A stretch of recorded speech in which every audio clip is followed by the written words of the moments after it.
C. Sosialisasi dalam masyarakat. 1. Sejarah lisan. Budaya tradisi lisan sudah diturunkan dari masa lalu oleh nenek moyang kalian. Cerita rakyat yang kalian sudah tuliskan pada kolom atas merupakan cerita yang sudah turun-temurun dilestarikan. Kalian kelak juga akan menurunkan cerita-cerita tersebut kepada anak cucu kalian nanti. Cerita rakyat pada mulanya tidak dibuat untuk anak-anak. Namun pada abad ke-19, cerita rakyat dibuat untuk digunakan sebagai bahan pendidikan bagi anak-anak. Seperti cerita si Pitung dari Jakarta yang mengajarkan untuk kebaikan, tolong-menolong, dan berani. Cerita rakyat yang turun-temurun sudah disesuaikan untuk pembaca dan pendengar. Cerita rakyat dapat diklasifikasikan menjadi 3 jenis yaitu mitos, MYTH, legenda, legend, dan dongeng, folktale. Jejak-jejak masa lampau sebagai sumber sejarah digolongkan dalam 3 jenis yaitu sumber tertulis, sumber lisan, dan sumber benda, artefak. Sumber tertulis diantaranya prasasti, silsilah keluarga, dokumen tertulis, surat kabar, buku harian, piagam, babat, dokumen, biografi, jurnal, surat, laporan, notulen rapat, dan sebagainya. Sumber benda dalam sejarah yaitu monumen, piramid, masjid, candi, makam, gereja, patung, lukisan, ornamen, relief, gambar-gambar, dan grafis, peta, perencanaan kota, sketsa topografis, sidik jari, tabel statistik, dan lain-lain, dan fonografis, rekaman suara. Sementara sumber lisan dapat dibedakan menjadi 2 jenis. Pertama, kesaksian lisan oleh pelaku yang terlibat secara langsung dalam peristiwa sejarah, oral history. Pada saat melakukan wawancara dengan saksi sejarah direkam dan ditranskripkan ke dalam kertas. Sumber lisan yang kedua berupa tradisi lisan, oral tradition, misalnya mitos, legenda, dongeng, dan cerita rakyat. Tradisi lisan lebih sulit untuk dianalisis oleh seorang sejarawan karena perlu menangkap kenyataan di belakang ceritanya yang didukung dokumen seperti arsip atau buku. Mitos adalah cerita yang dianggap benar terjadi dan suci oleh masyarakat pemilik cerita tersebut.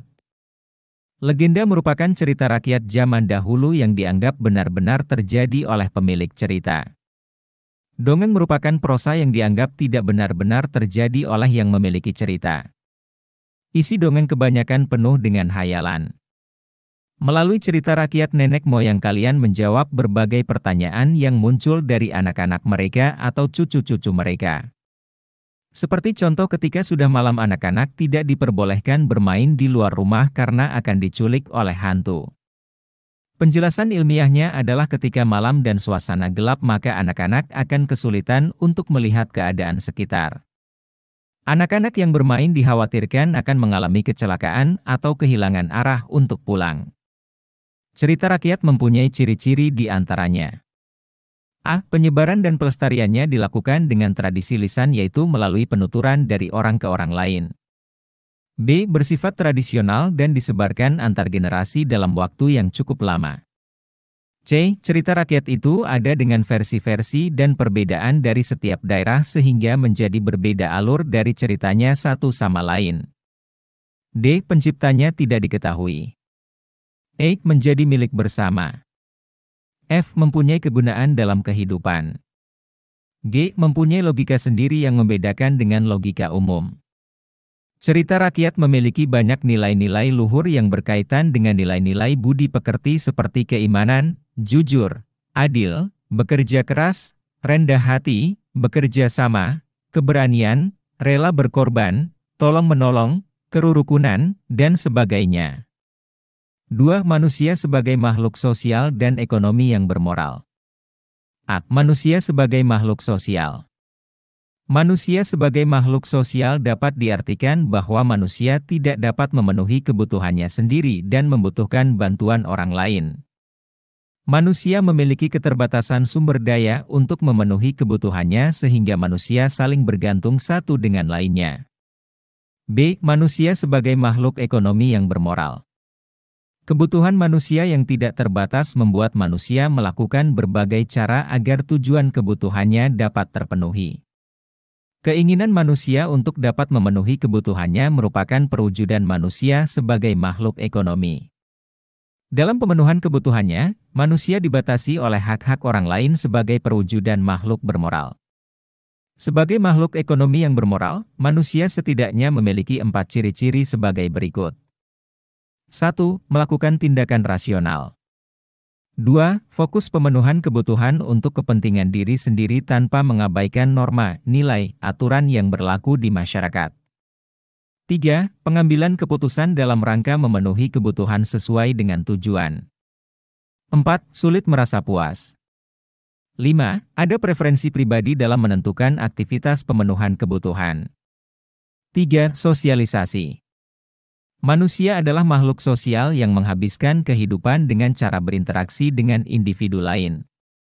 Sosialisasi adalah proses sosial seumur hidup untuk mempelajari pola budaya, perilaku, dan harapan. Melalui sosialisasi, kita mempelajari nilai-nilai budaya, norma, dan peran. A. Hakikat sosialisasi. Sosialisasi adalah proses interaksi yang dilakukan secara terus-menerus sehingga membentuk kepribadian seorang individu. Dapat dikatakan, sosialisasi merupakan proses seumur hidup yang berkaitan dengan cara individu mempelajari nilai dan norma sosial yang ada atau berlaku di masyarakat agar dapat diterima kelompoknya. Sosialisasi dapat dilakukan oleh berbagai individu termasuk orang tua, guru, teman sebaya, saudara kandung lewat sekolah, televisi, internet, ataupun media sosial. B. Agen sosialisasi. Sosialisasi terjadi di seluruh rentang hidup dan sampai batas tertentu.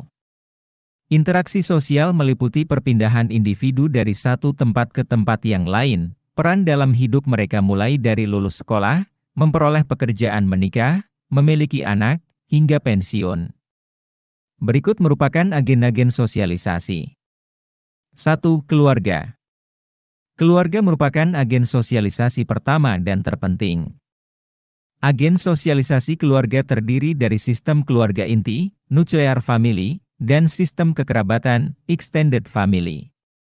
Keluarga inti meliputi ayah, ibu, dan saudara kandung maupun angkat yang tinggal dalam satu rumah. Sedangkan sistem kekerabatan meliputi kakek, nenek, paman, dan bibi. Keluarga termasuk kelompok primer yang memiliki intensitas tinggi dalam mengawasi anggota keluarganya. Sosialisasi dalam keluarga dapat memengaruhi pembentukan kepribadian anak. 2. Sekolah. Individu dihadapkan pada berbagai pengalaman berbeda di sekolah. Mereka berinteraksi dengan orang-orang dari berbagai latar belakang agama, kelas sosial, ras, etnis, dan kebudayaan. Sosialisasi di sekolah memiliki tujuan menanamkan nilai kedisiplinan yang berorientasi mempersiapkan peran peserta didik pada masa mendatang. Agen sosialisasi sekolah merupakan bentuk dari sosialisasi sekunder. 3. Kelompok sepermainan. Sosialisasi juga terjadi di antara kelompok sepermainan, baik teman sebaya maupun tidak sebaya.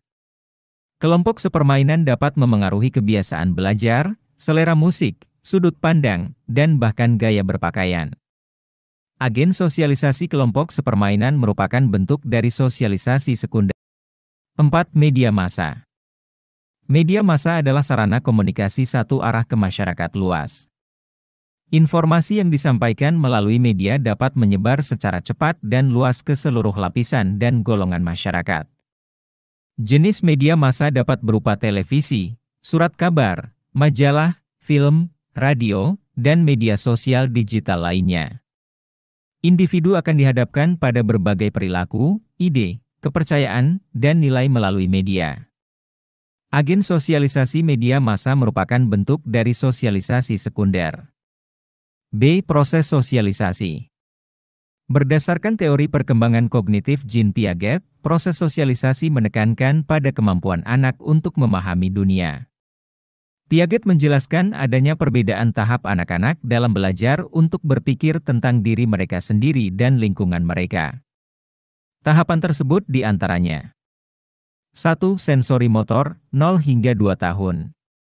Sensori motor merupakan tahap pertama bayi belajar terutama dengan menyentuh benda, memanipulasinya, dan secara fisik menjelajahi lingkungannya.